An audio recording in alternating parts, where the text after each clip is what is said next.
Hey, this is Matt once again. What about the end of the video? There's another paid request. This time for Dan. Thank you so much for that. And for those interested, requesting pretty much any type of videos or topics, reactions, reviews, commentaries, I will try to get to it as soon as I can. Feel free to send them either directly to my PayPal or join my Patreon. Both links are down below in the info box. And I know there was another person that mentioned maybe one day requested a commentary for this. I'm very open to that because I love the film. But Dan here wanted me to do a re-review of Watchers 2. Now, Watchers 2 finally came out on Blu-ray. Very happy for it. I'll talk about the Blu-ray at the end. This will be a review of the movie, but I'll also talk about the Blu-ray. I'm so happy this finally got released by Stream Factory, though. But I'll get to that in quite a few minutes. But Watchers 2 is one of those movies that maybe people watch it today, they would go, well, what's the big deal? It's a typical low-budget monster movie. But this is the type of film I grew up with when I was a kid.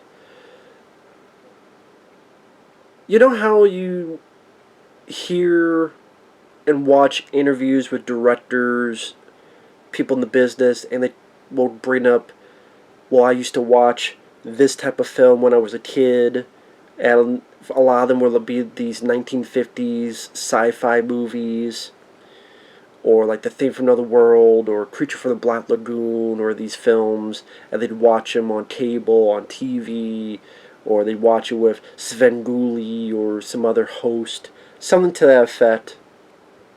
Well, for me, growing up, loving action films, monster movies, these type of films for me, and I think for a lot of people, were the equivalent. These were our 1950s sci-fi movies. These 80s, 90s monster films, some bigger budget, some lower budget, where sometimes it's the typical plot, but you have your hero, you have your creature, you have enough elements that make you enjoy it, the practical effects, you like the characters, you like the basic, simple, straightforwardness of the story, and it just works. And for me, like Watchers, there were 4 Watchers films. There's the first one with Corey Haim that sadly has no Blu-ray release. I do enjoy the first film. I hope this gets released someday. Rest in peace, Corey Haim. Based on a Dean Koontz novel, which I was not a fan of. Just actually read that after I saw these movies, and it wasn't for me. But I like Watchers 1. Watchers 2, I liked a little bit more, and it's my favorite of the 4. Watchers 3 had Wings Hauser. That was a bit of a Predator ripoff.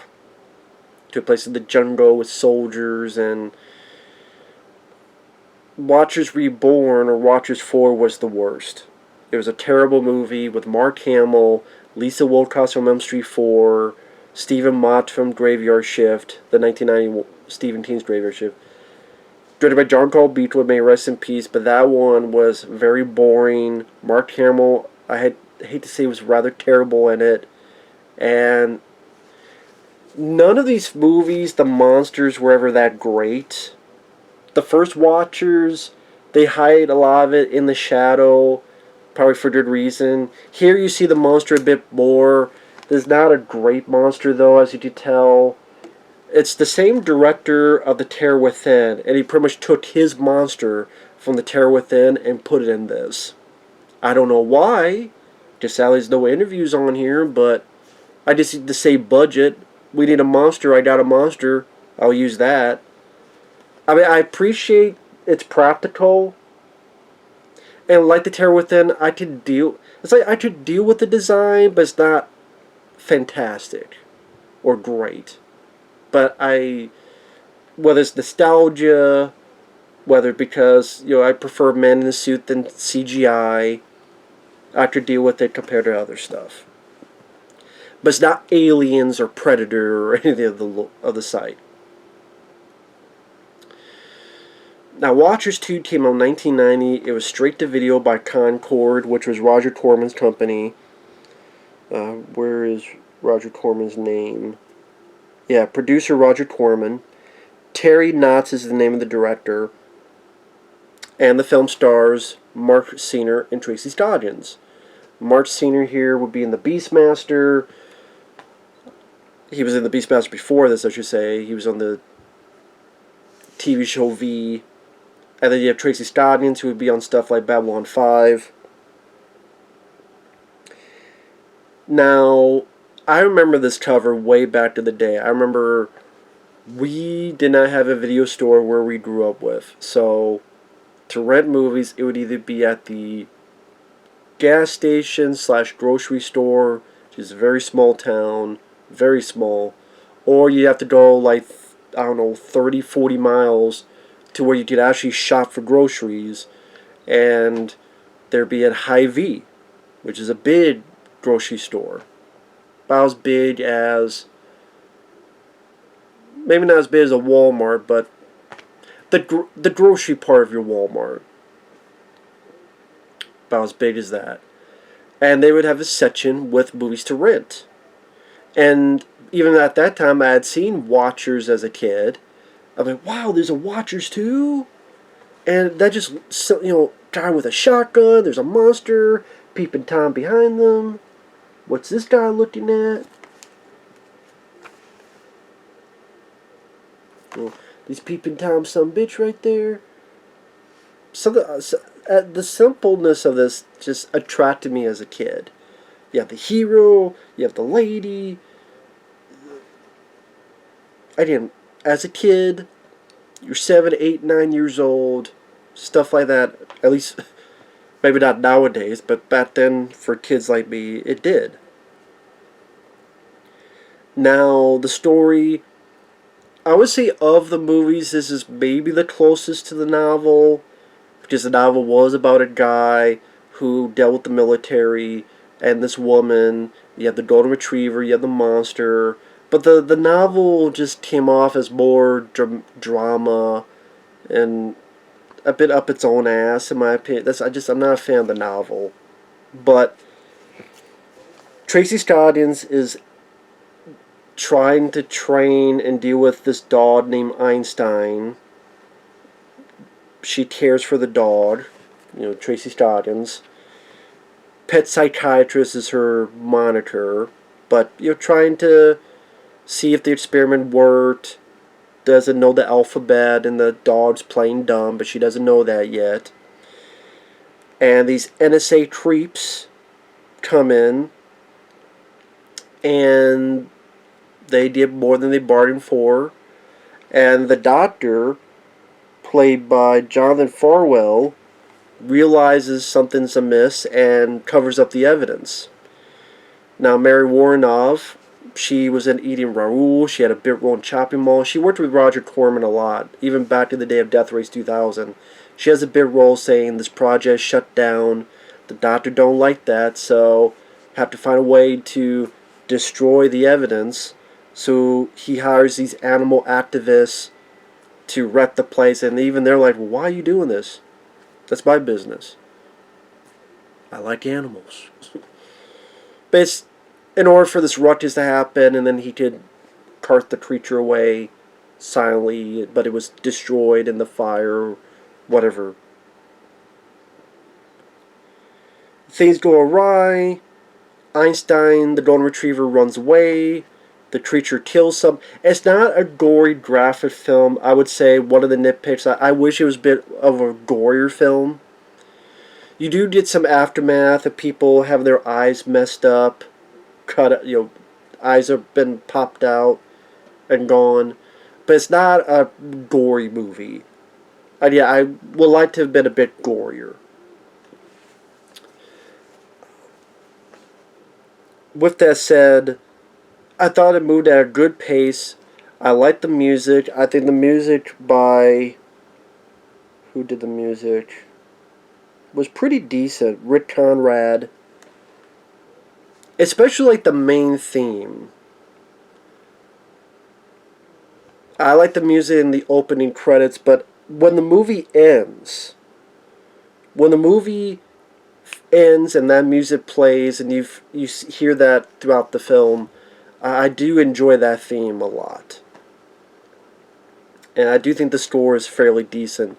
Just like the score for the first film is rather decent, but neither of them have ever been released officially for people. No soundtrack has ever been released. So while this is happening, Marc Senior is being driven by military police. And this is where you get an instant liking to the character, at least to me, where he's with the military, he's being led by the military police, he's been led to the blockade, however you want to call it, military version of prison, because he punched a superior officer. And I thought some of the dialogue was rather fun, where the guy's like, man, why'd you do that? He was an asshole. Aw, man, you can't be slutting every asshole Marine. You won't have any knuckles left.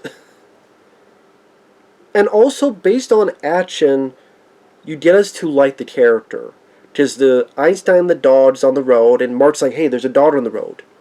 And the MP's like, oh, 10 points. And Mark's like, what the hell are you doing, dude? What are you doing? So right then, based on action, based on morality, you like Marc Senior's character. And he does a good job acting-wise. I rather liked him. This is my favorite role of his. That's why it would have been nice to hear an interview with him. But, again, that's the drawback on this. There's no features except a trailer. Yeah, I'll get to that when I talk about the Blu-ray. So, for some reason as a kid, this scene creeped me out. And I think just the director did a decent job building this up. Because there's two MPs, one fell off, one stops and goes, what the hell were you doing? It was just a dog. They hear a noise. Marc seems like there's something out there. The guy walks off, and I like that there's no music.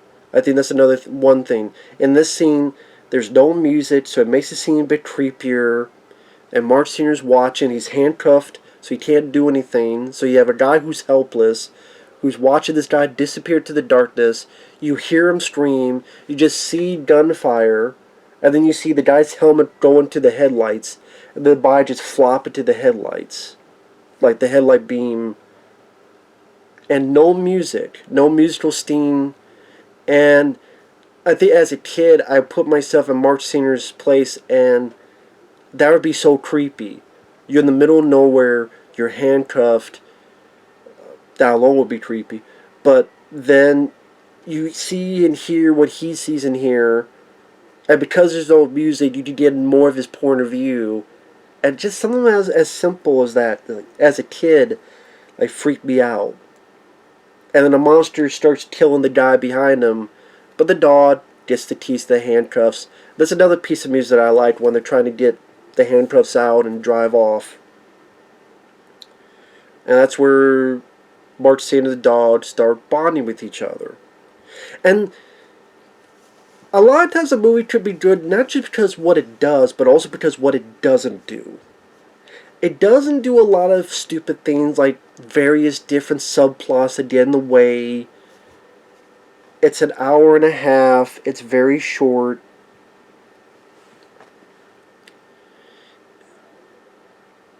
He immediately goes to his ex-wife. Irene Miracle, who plays his ex-wife, I think she does a good job. And she, of course, is confused, but she's not overly bitchy. And you start to like the character.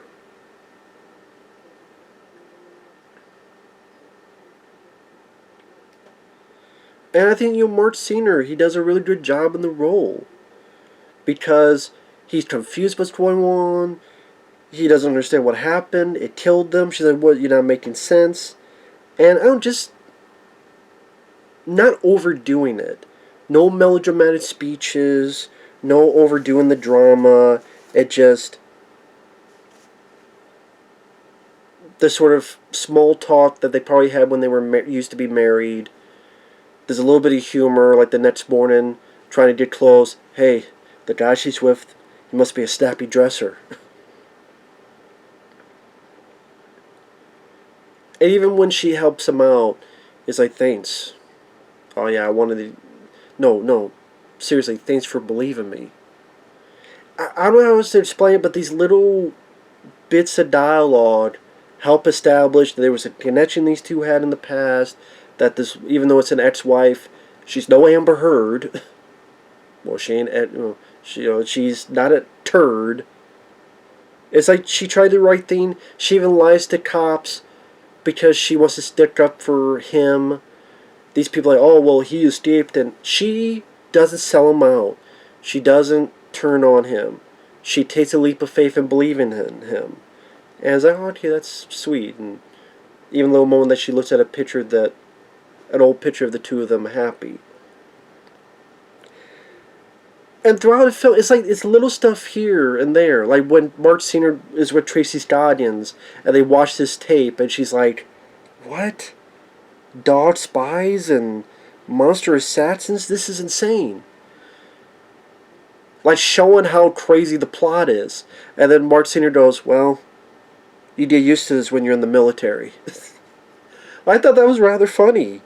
And it also has it's basic. It's not Maniac Cop 2 action, to be fair. That's probably the other nitpick. Would have been nice to see more action. Gunplay action. But you did some nice stuff at the end. You had great setup in the sewers. I think the sewer system is a great claustrophobic claustrophobic place to have situation in. Because even we know what a sewer is. We were next to a sewer wherever you are, pretty much. But it's a very claustrophobic, scary place it could be. And at the end, there's some nice, simple, satisfying bits of action. There's some entertaining bits of dialogue, like when I'll get to that in a minute. It's a basic monster film, and whether because of nostalgia, whether because of other factors, which I'll get to, I always enjoy this as a personal childhood favorite. This has always been a personal childhood favorite of mine. And spoilers, more spoilers. That's why when the ex-wife dies, feel bad. I actually felt bad because she wasn't a bad character. Like, she wasn't mean, she wasn't rude, she wasn't a bitch. She tried to help, she believed in him, and this monster killed her. And not only that, the cops come in and find her damn head disfigured in a toilet. So not only did she die, but she died a horrible way. And that was some pretty decent aftermath makeup effects. So there's a little bit of there. It's not gory, but there's a little bit in there to scratch a bit of that itch. And then later on, when he finds out that his ex has been killed, there's an actual reaction where he's in shock and he doesn't know what to do. And he's like, because how would you react? You'd either bawl or you'd be in shock, and he's in shock. And then after some stuff, I like that they don't forget that. They keep that in. Because how many times have you seen, someone they love die, and then they forget about it in 10 seconds? No, they have a conversation, then he's sitting down, and Tracy Scoggins' officer been drinking, and she's like, what's wrong? It's just sinking in. Can't believe she's dead. Or there's a bit later on when they're looking at this doctor's place, and there's the monster behind this gate or this type of wall, and he's ready to fight it. Even with this little dinky thing, he's ready to fight it because it killed his ex-wife. It makes sense. Even later on, he's like, I need to go stop that thing. A, because it killed more people, and B, I owe Sarah, his ex-wife, I owe her that much. So I like they keep that thread going, because you don't know how many times I've seen a film that completely drop that. They drop it and they don't even think about it. That's a nice little detail to give credit to Henry Dominant, the screenplay writer. That's something that could easily be forgotten about or move on. And like I said, at times the movie I found rather funny. The bits with him and the dog in the motel room where he's starting to realize how smart this dog is. Like, he wants to turn himself in, the dog keeps hanging up the phone. Hey, what are you doing? You just hung up. You just hung up on a colonel. And the dog's like understand the pizza order. Does he order vegetables? The dog's mad. But he orders meat. The dog likes it. Say, what the hell's going on? And the dog goes upside down, like rolling. And then Mark's like, oh, well, if you're so goddamn smart, you tell me, what is my next move? And the stuff with the dog is cute, just like in the first film. And that is the plot of the. I didn't even mention. The whole experiment is a golden retriever is telepathically linked to this monster. The point is that you let the dog loose, it goes to an enemy camp, and then the monster goes in, kills everybody in the camp.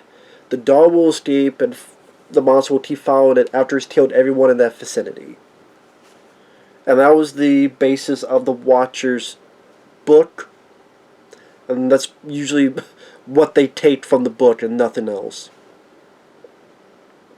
Which to me made sense because I don't think the book's as good as people make it out to be.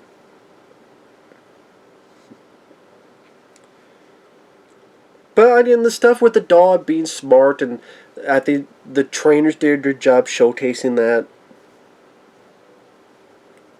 In the bit later on where they had the dog with like a pencil in its mouth to go on the type on the computer. They did that in the first one and this one. I thought that was interesting. I thought the trainers did their jobs well. I'm sure some of the shots they had to be like a puppet, probably type of dog. Didn't look that bad compared to other stuff I've seen. And again, I thought the actors, even like Tracy Scoggins, she did a good job. Very capable. She's able to hold her own, but at the same time not be just 100% Wonder Woman. So there's a nice balance of the two. They don't go quickly into a romance. It's not like, oh, my ex-wife died, and I care about her. Now it's time for us to fuck or kiss. They don't do that. There could be maybe a hint later on, maybe, but they don't. There's no time for love, Dr. Jones, which makes sense. There's no time for love when a monster's on your ass. So that's what I mean. It's also good for the stuff it doesn't do. Like, doesn't shove a stupid out of the blue love scene kiss out of nowhere that makes no sense. And Tracy Scoggins, for a lady with glasses, she's a bit of a nerdy character, but she very likable. Same with Marc. Two likable leads, a monster that's not the best design, like the same as Tear with them, but yeah, I appreciate the practical nature of it. Still Man of Soup. It's not A level, but it's at least B level as a B movie.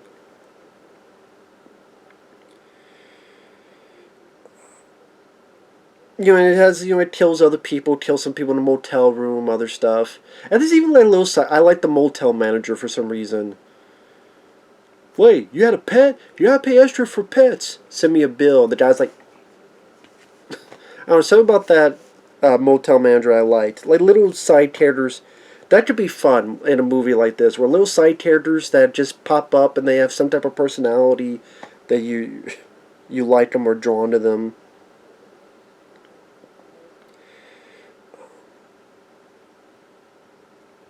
And even the whole finale where Marc has a tractor going into the sewer system. He's got weapons. You have this big slash he gets on his back that looks gnarly, and shooting at the creature, escaping the creature. Some decent directing work, like Marc falls through this hole and goes through this narrow tunnel, sliding down. Tracy Scoggins' place, because it's under renovation. There's stuff not completely fixed. I like the blue lighting. The blue lighting gave a bit of a nice atmosphere to it. As Tracy is able to, at one point, blast the damn monster right out the damn window. Then the doctor, Jonathan Farwell did a good job. Like I said, I don't think there's any really bad acting in the film. Cast is capable enough. And like I said, there's a nice sense of humor. There's a point where when Marc Senior gets out of the sewer and he talks to some people, where the fuck am I? And the guy's like, planet Earth, dude.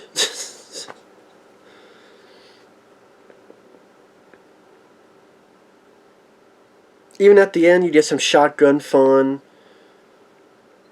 Satisfying way to kill the monster. Yeah, your hero pump out your shotgun. The monster blasts back. Each time it blasts back, there's a big electrical charge because it gets fried behind it. It says all these little elements that build up together to a fun B-movie entertainment. Do I wish for more action? Sure. Do I wish for more gore? And bit of a... I think it's really like the mouth area, because the mouth area doesn't really move a whole lot. But for a B-movie, it's entertaining, and as Roger Corman says, when the monster is dead, the movie's over. And when the monster's dead, you get a nice musical motif. They go off. There's no sequel bait ending. There's no BS ending. When the monster's dead, the movie's over. So, capable direction, likable leads, goes at a good pace, bits of monster fun, shotgun fun. You know, this right there, front and center. Not front and center, but always been a fan of this. Always loved Watchers 2. Now, getting to the Blu-ray. This is the front, the showcase here. Classic, the VHS poster. And this is the back. Nothing too special, but get a look at the monster. Now, at least the disc has artwork. And there's no reversible cover, but at least there are pictures, which is nice. Little detail.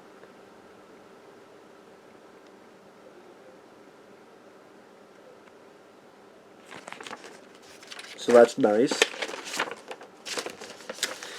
Now, the film, as it says here, well, doesn't say on the back, but it's a 2K. It's cleaned up and looks great. I thought the film looked great. Looked wonderful. Best I've seen the film look. It was like watching the film for the first time again. A far cry. I mean, this was pretty much VHS quality. This was beautiful to look at in 2K. I mean, it's a nice job being cleaned up, is what I'm saying. Now, there are two choices, 185 and 133.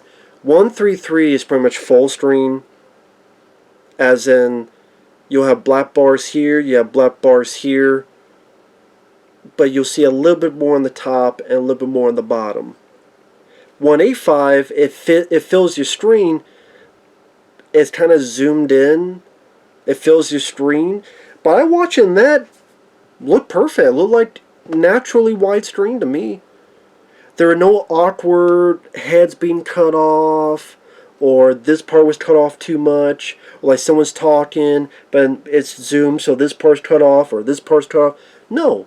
It looked as if that's how the director filmed it in the first place, and then when it went straight to video, they pulled it back a bit. But if you go to, I would say go to 185. Because you say zoomed in, people freak out. But no, it fills the screen, and it looked natural. So I would say it gives you a choice, 133, 185. I would go click 185. That's the best way to watch it. And then it goes to the main screen, and there's only a trailer. Now, again, nitpick problems. Number one, it cost a lot because it was a limited edition on Shout Factory, only on their website, so it wasn't on Amazon. This is over $30. That's way too much for a Blu-ray that has no features. It's not a 4K, has no features, no interviews, no commentaries. Charging over $30 is way too damn much. But I bought it because this has been one of the biggest...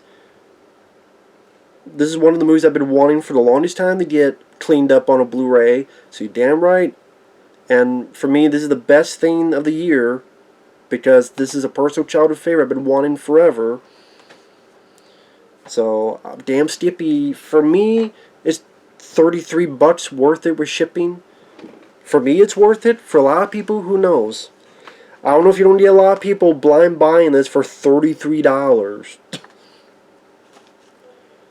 And if I put footage at the beginning, that's from this version. If you watch this far and you see a clip or two at the beginning, it's from this VHS quality version. Believe me, this version is much more cleaned up. But, like, no commentaries from the director, no interviews with Marc Sr. or Tracy Scoggins or anybody. That sucks. I expected it. That's why I didn't get that mad about it, because I figured, I knew it wouldn't anyway. So I wasn't surprised. I just wanted the film. That's why I got it. And they didn't screw it up. There were no audio problems. There's no scenes missing. The 185, there's no, oh, they cut it too low. No. It worked well. Worked perfectly to me. Looked perfectly to me. I don't have issues with that. So that is good. At least the copy I have. Now, again, at least a commentary. How a fan commentary? Me and my friends would do it. Hey, Stream Factory, we do a fan commentary. Let us do it. I don't just pay us, I don't know, $50. Well, honestly, if it got on a release, I'd do it for free. If it got on a release like this, I'd do it for free. Just to have it be on there. But yeah, if anyone wants a paid request to do a commentary, I would gladly take it. I just wish there was something for features on this. I wish there were features on this. But I'm not surprised. And I don't know why it's limited. I guess they knew not many people. Let's be honest, this is not a popular title. It's not like it's Reanimator or, as in popularity, Friday the 13th. This isn't going to run out anytime soon. It's weird that they do Watchers 2, because they didn't do Watchers 3 or others. Watchers 1, I mean, obviously there's a point where these two were on the same label to be released. This was Artisan.